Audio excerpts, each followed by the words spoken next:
Welcome to this week's edition of Good Books Radio. Audiobooks.com is the chief underwriter for Good Books Radio, which is produced by UTRGV Media Services for Rio Grande Valley Public Radio. And now, here's your host, Dr. John Cook. Welcome once again to another edition of Good Books Radio. I'm your host this week, Dr. John Cook, and with me today is Ms. Tana Amen, who is a registered nurse and a dietitian. She is someone who helps people realize that they're not stuck with the brain and body they have by empowering them with simple strategies that will transform them into warriors for their health. Tana is Executive Vice President of Amen Clinics, New York Times bestselling author of The Omni Diet, a highly respected health and fitness expert, and a nationally renowned speaker and guest. Her bio is very impressive, but I can't read it all because of time, but I do want to say that after graduating magna cum laude from Loma Linda University School of Nursing, Tana spent years working at Loma Linda's Level A trauma unit as a neurosurgical intensive care nurse, taking care of some of the sickest patients in the hospital. And there she learned firsthand of the value of diet and nutrition on brain health. She's the author of 6 highly successful books, including The Omni Diet, Healing ADD Through Food, Change Your Brain, Change Your Body Cookbook, Get Healthy with the Brain Doctor's Wife, Eat Healthy with the Brain Doctor's Wife, and Live Longer with the Brain Doctor's Wife. The book we're talking about today is The Brain Warrior's Way, a revolutionary program to take control of your energy, focus, moods, memory, weight, and overall health. Tana, welcome to the program. Thank you so much. I'm so happy to be with you. I'm really glad you're here. I read this cover to cover, and it's already affecting me, although I haven't plunged in full force like y'all recommend yet. But I have started making changes, and I'm really happy to be doing it because I'm really getting back to some things that I knew about already and got away from because it's so easy to get caught up in fast food and processed food and all the addictive things that are in our American diet. Well, and you just said it. They're actually designed to be that way, so yes. Mm-hmm. I like the opening introduction where you say we're in a war for the health of our brains and bodies. Americans die younger, experience more illness than people in other wealthy nations, and we spend nearly twice as much on health care per person. All of that is preventable, which is basically what you just said, isn't it?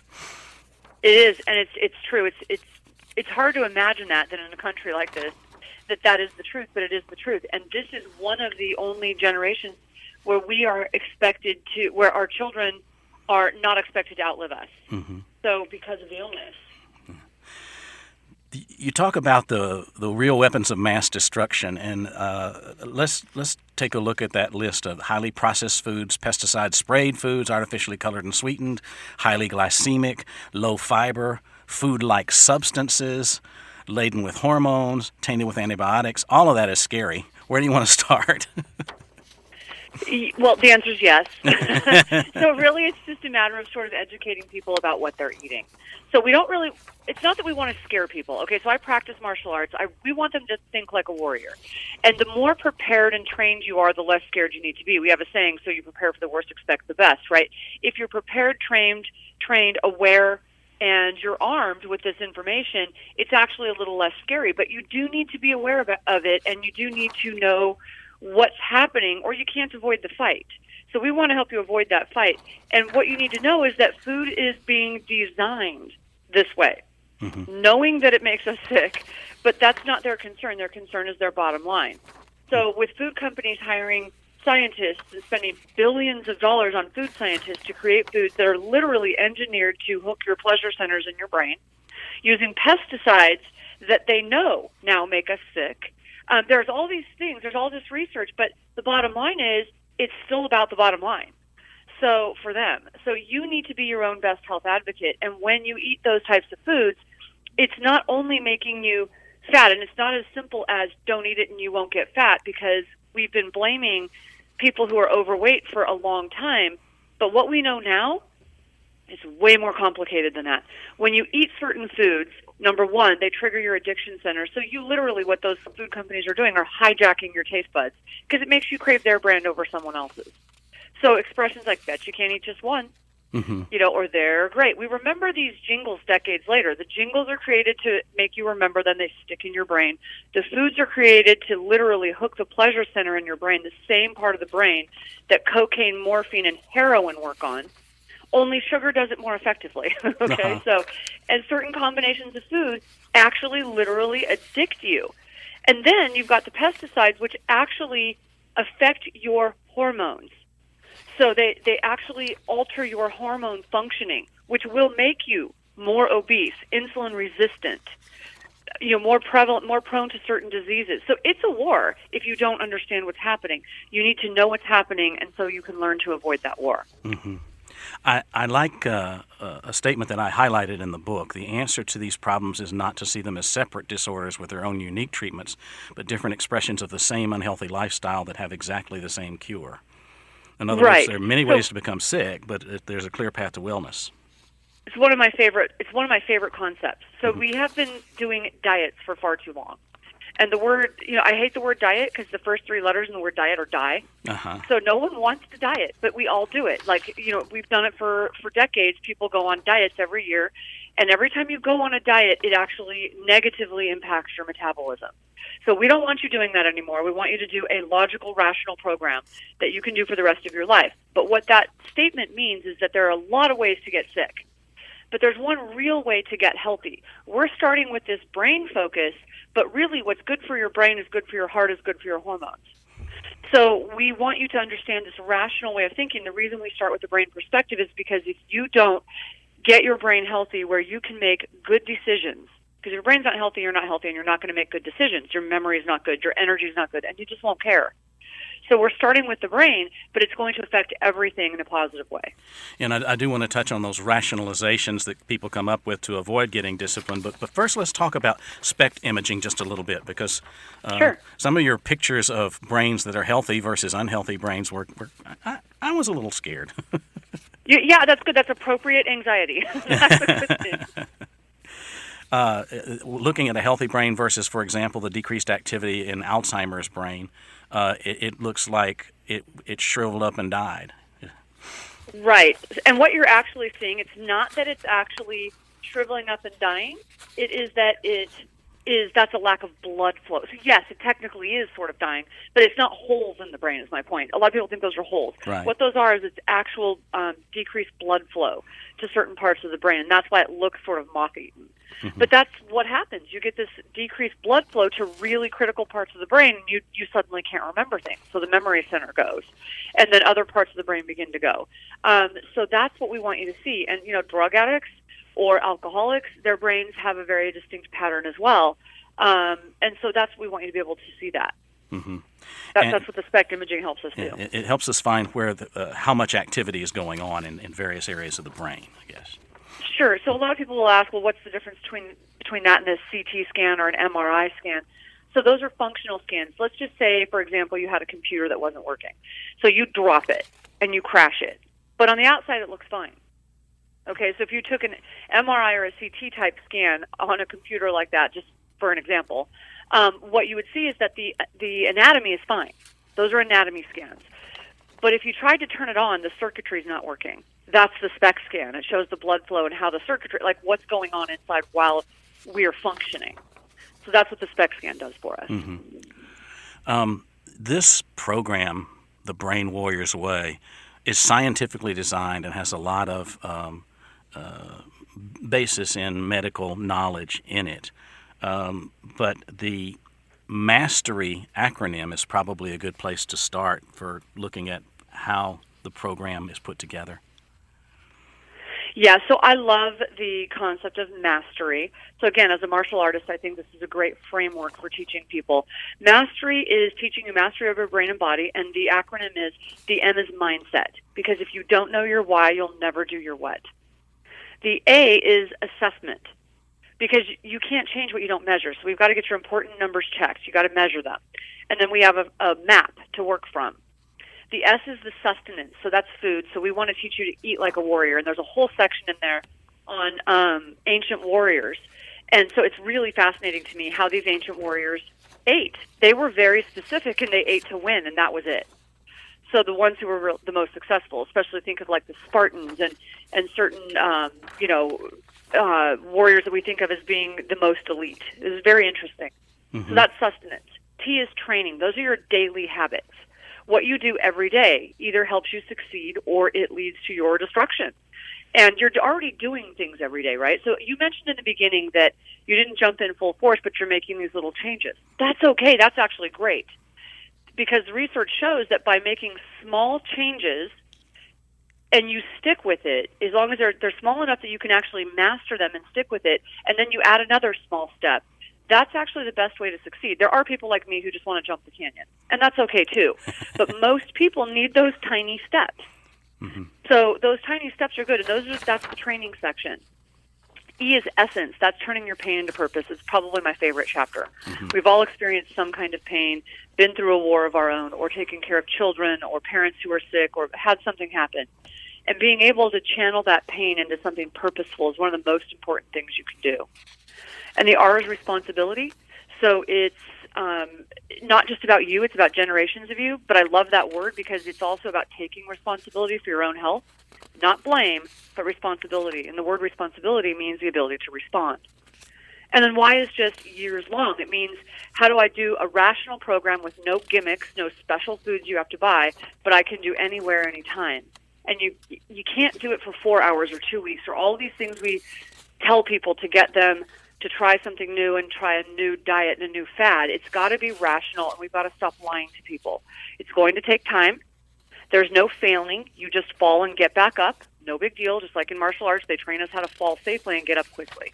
Mm-hmm. And you keep going.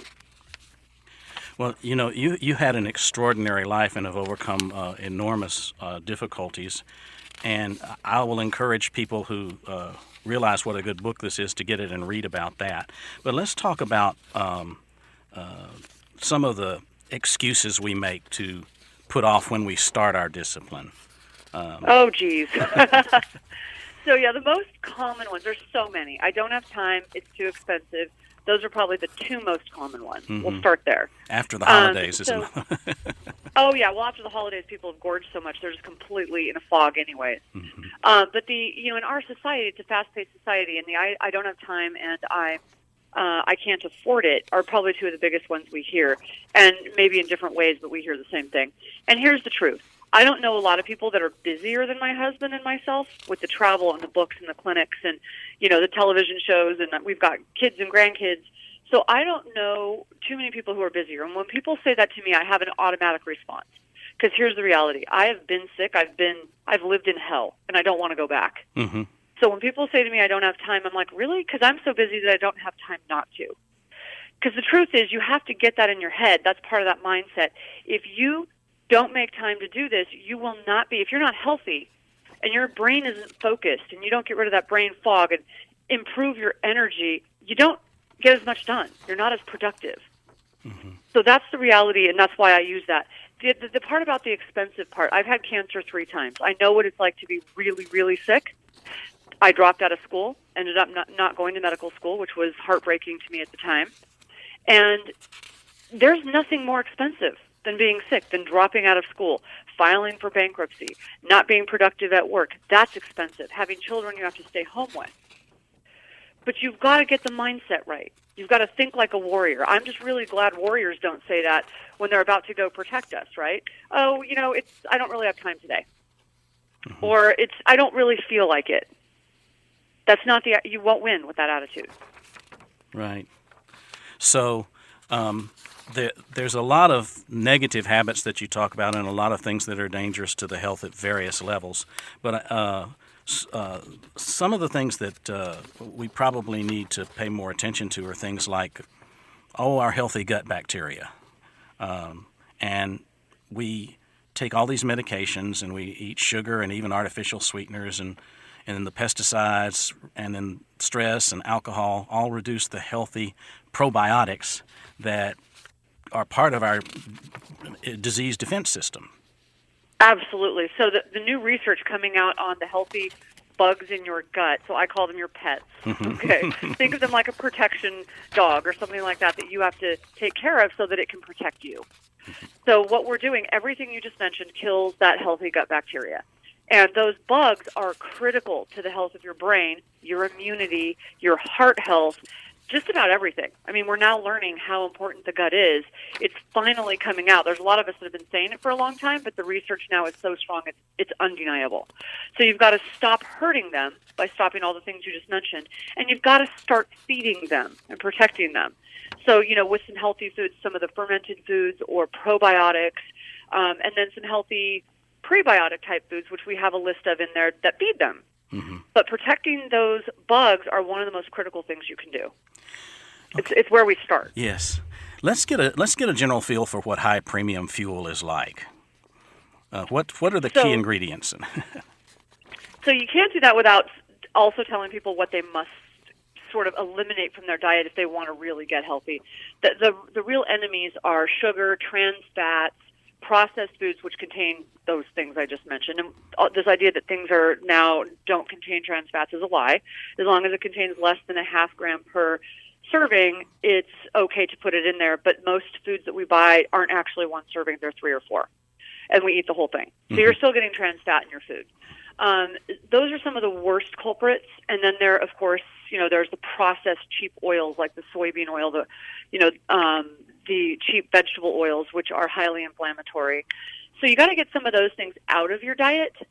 And we, of course, would say start with a gluten-free, dairy-free, corn-free. We want you to just try eliminating those things temporarily and see how you feel, because it helps to heal the gut. And then you can add things in one by one, which we explain in the book, and see which ones are the ones you should eliminate for good. Yeah, I had trouble letting go of some of my favorites. I was, please don't say cheese, please don't say cheese. But well, one of the quick alternatives for cheese is goat cheese. Most people don't react to goat cheese the same way they do as cow cheese. And then popcorn. Everybody reacts the same. So here's the problem with corn. Corn is one of the worst foods right now because 80 to 90%, about 90% of it is genetically modified in our country. It's not like the corn of many years ago. It's really not good for you. It's laden with pesticides. A little bit of organic corn now and then. A lot of people don't digest it well. Most people don't.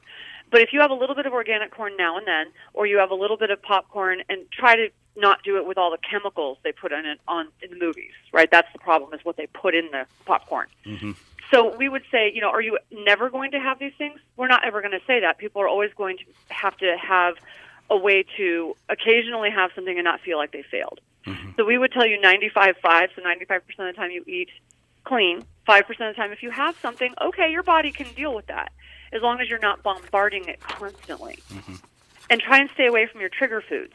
If you know that you're highly addicted to frosting, stay away from it for a while. Right. So really, that's the point, is you can have some of those foods, but just don't make them your staple. And try to make them clean. Yeah, I'm sorry. I like the principle of focusing on high-quality calories, and you compare a 500-calorie cinnamon roll with a 500-calorie plate that has salmon, spinach, red bell peppers, blueberries, and walnuts, and one will drain your energy and increase inflammation, and the other will supercharge you. So exactly. So your brain is the most metabolically active organ in your body. So this little 3-pound mass of, whatever it is approximately, mass in your head uses 20 to 30% of the calories you consume. If you're giving it low-quality food or fuel, it's basically the same as self-sabotage. If you're thinking of this from a warrior perspective, do you want faulty information, or do you want information, intelligence that's going to help you win? Drinking plenty of water. A lot of people advise that, but it's really important to replace those sugary drinks and deliberately taking your water in. Well, a quick way that helps people do this is, number one, it's the quickest way to really boost your focus in the moment. People who are hydrated properly, they did a study, and people who go to the gym that are hydrated properly are 19% stronger. They have better cardiac output, better aerobic capacity, and built muscle faster. Wow. Pilots, they did a study on, and if they were 2% dehydrated, they had trouble with spatial reasoning and cognitive functioning, and that's not a plane I want to be on. So it's really important to hydrate your brain. It's one of the quickest ways to make you feel better. Let's talk about high-quality protein, small doses throughout the day. So it must be clean protein. So even if you're a vegan, think of getting clean protein. A little organic tofu if you're a vegan. For the rest of us, make it grass-fed meat, because the fat content in grass-fed free-range meat is very different from animals that are industrial raised. So we need to really be focusing on clean protein. And then we also need to, you want to think of it like medicine, small doses throughout the day. So you wouldn't go to your medicine cabinet, if you had to take medicine during the day and eat the whole thing at once. That's too much protein for your body. It creates oxidative stress. But if you think of small doses throughout the day, it increases your focus, your energy, balances metabolism and hormones, and that's going to set you up for success. The next one is very near and dear to my heart because my doctor tells me I'm pre-diabetic. And so let's talk about low glycemic, high fiber carbs. Yes. So the glycemic index is just a way to measure how much sugar is in something or turns to sugar in your body. So we want to have you focusing on carbohydrates that are not going to quickly turn to sugar. So when we say avoid sugar, it's not just sugar, it's things that quickly turn to sugar, like rice, pasta, potatoes. You might as well just eat sugar. Mm-hmm. So, white potatoes, sweet potatoes are a little different. But what we do want you to eat, not all carbs are the enemy. We want you to eat a heavily plant-based diet. So like 70% at least plant-based, which means eat from the rainbow. So foods like greens, red bell peppers, blueberries, some of the foods that are listed, which we have in the book, the whole list of the glycemic index foods that we really think are healthy for you, these colorful foods that are carbohydrates, but they're carbohydrates loaded with plant compounds that help fight cancer, that help that help your metabolism, give you energy. Mm-hmm. Those are the foods we want you focusing on. So not all carbs are the enemy. Yeah, and keeping your insulin levels at a balanced rate, too, is important. Right. We want to balance things out. If you eat high glycemic carbohydrates, you spike your blood sugar, which then causes your insulin to go up. And by the way, so think of insulin like a hoarder. It holds on to fat. Mm-hmm. As long as you have insulin in your blood, it's like hoarding things and putting fat on your body. But if you keep your insulin stable and you keep it low by eating some of these foods, especially the protein and fat, the small amounts of protein and fat throughout the day, what happens is all of a sudden it's a little like a kid who comes in their room and throws toys all over the place. Mm-hmm. It wants to get rid of all the fat. Mm-hmm. Then your body, those hormones start throwing fat out. Make sense? It's great. So insulin is not your friend to keep it high. Right. And that reminds me that when you're at a restaurant, they do things to stimulate the insulin flow, like bringing bread to the table and encouraging you to have a drink before dinner. Yeah, because it not only increases your blood sugar, it also decreases your frontal lobes, which means you're not going to make really solid decisions. Mm-hmm. So kind of tricky, huh? Yeah. They know what they're doing. Yeah, they do. It's all about profit. It is. Let's talk about healthy fats, because, fat got a bad name in the past, and it really was unfair. It wasn't just unfair, it was dangerous. Yeah. So, it was one of the worst things that happened to us as Americans. This fat-free craze, number one, the solid weight of your brain is 60% fat. You need fat to feed your brain. This fat-free craze was really not good for us. It was a lie. It was a marketing campaign to come up with all these fat-free foods. There was a campaign that came out by the American Heart Association that said that saturated fats weren't good, but that was too hard to explain to people. So they just said, what people heard was go fat-free. But see, there are things like essential fatty acids that we must have. They're essential. They're called essential for a reason, right? They're essential to good health.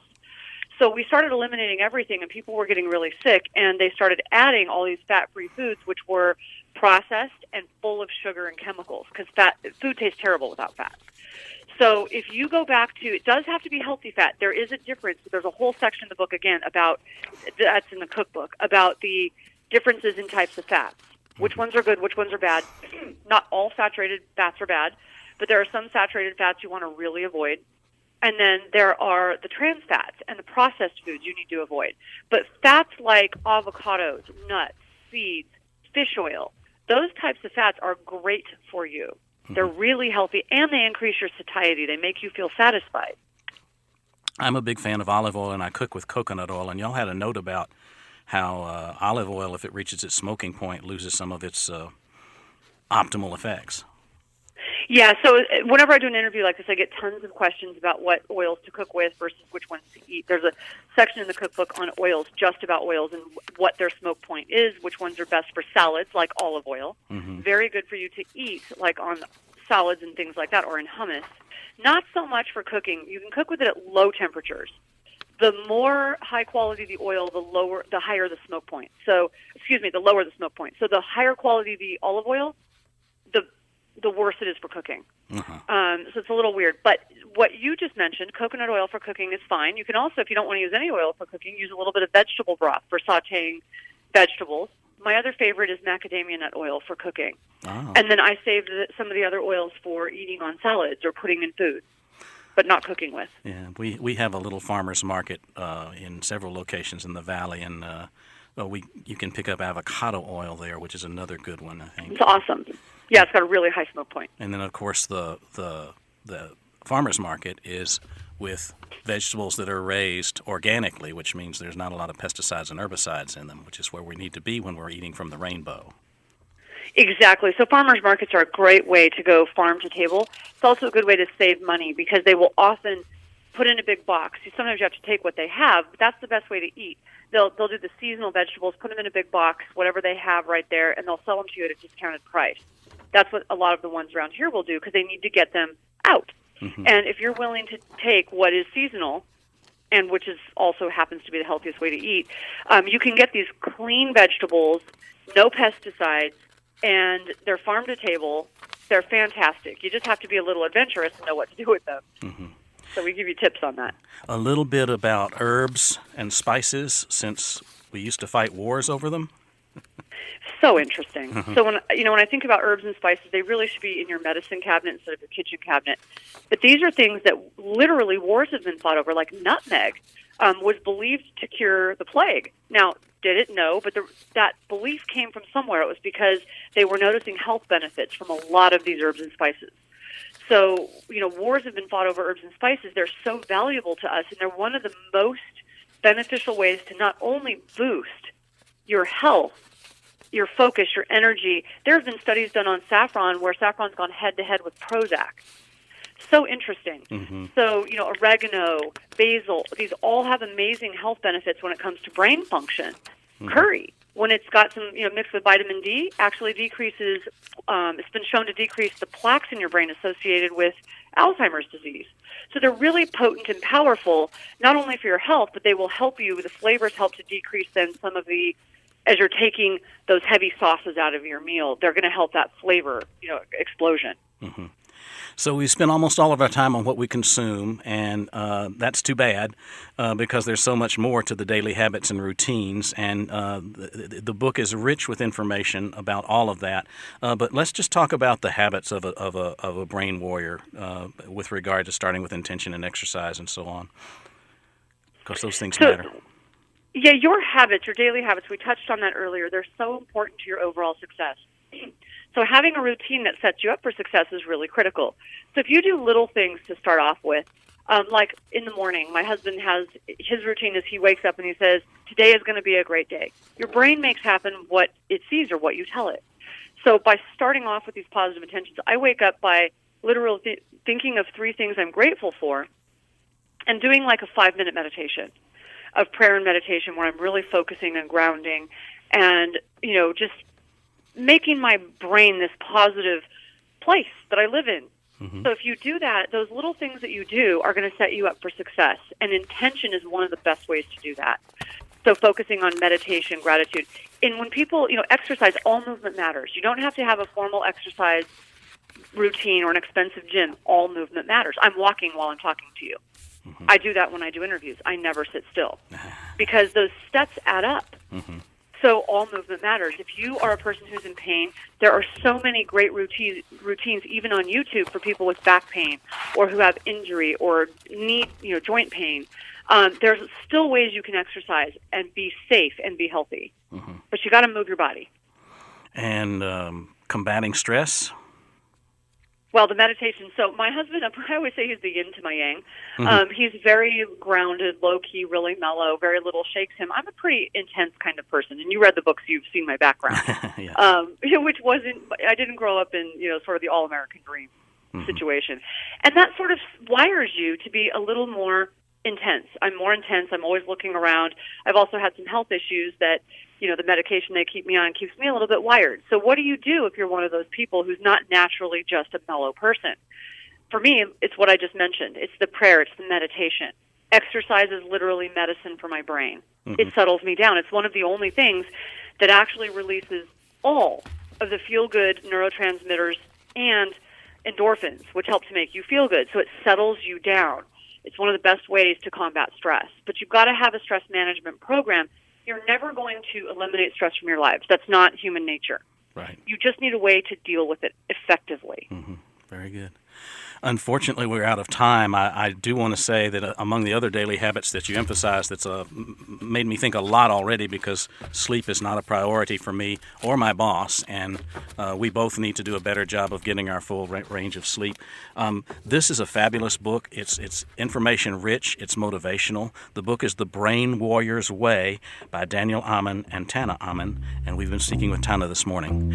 I remind our listeners, if you don't catch our program at its regularly scheduled time, you can also find us on YouTube at Good Books Radio, Strong and Cook.